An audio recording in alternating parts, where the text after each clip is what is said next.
देश के मौजूदा हालत पर आज हुए प्रधानमंत्री और अन्य 10 मुख्यमंत्री के इन हाउस मीटिंग की चर्चा पर काफी बवाल उठ रहा है। तो चलिए बताते हैं इसकी वजह क्या है।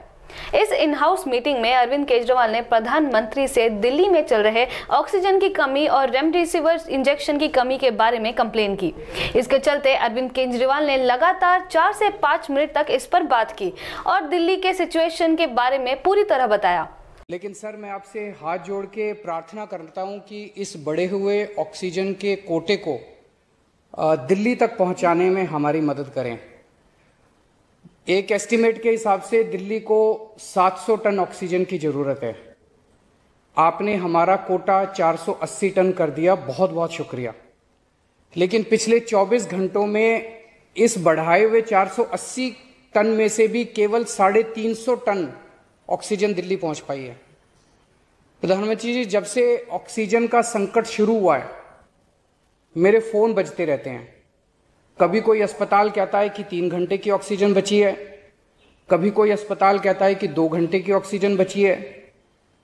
हम कारण जानने की कोशिश करते हैं तो पता चलता है कि पीछे किसी राज्य ने दिल्ली के लिए ऑक्सीजन लाने वाले ट्रक को रोक रखा है। हमने मदद के लिए केंद्र सरकार में कुछ मंत्रियों को फोन किए। शुरू में उन्होंने खूब सहयोग किया सर, लेकिन अब वो भी बेचारे थक गए हैं। सर, देश के संसाधनों पे तो 130 करोड़ लोगों का अधिकार है ना। अगर दिल्ली में ऑक्सीजन की फैक्ट्री नहीं है तो क्या दिल्ली के 2 करोड़ लोगों को ऑक्सीजन नहीं मिलेगी? जिस राज्य में ऑक्सीजन की फैक्ट्री है, क्या वो दिल्ली की ऑक्सीजन रोक सकते हैं? ऐसे में हम क्या करें? सर, मैं आपका बेहद शुक्रिया अदा करना चाहता हूं कि आज आपने ये मीटिंग बुलाई है। बहुत सही समय पे ये मीटिंग बुलाई है।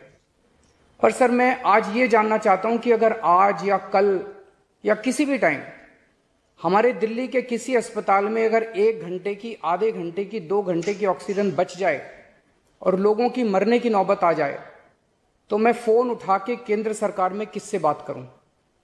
सर, मैं ये जानना चाहता हूं कि अगर कोई राज्य दिल्ली के कोटे की ऑक्सीजन का ट्रक रोक ले तो मैं फोन उठा के किससे बात करूं? और हम आपको बता दें कि अरविंद केजरीवाल की इस गुस्ताखी पर प्रधानमंत्री ने मुख्यमंत्री को इस बारे में टोका। देखें पूरी वीडियो।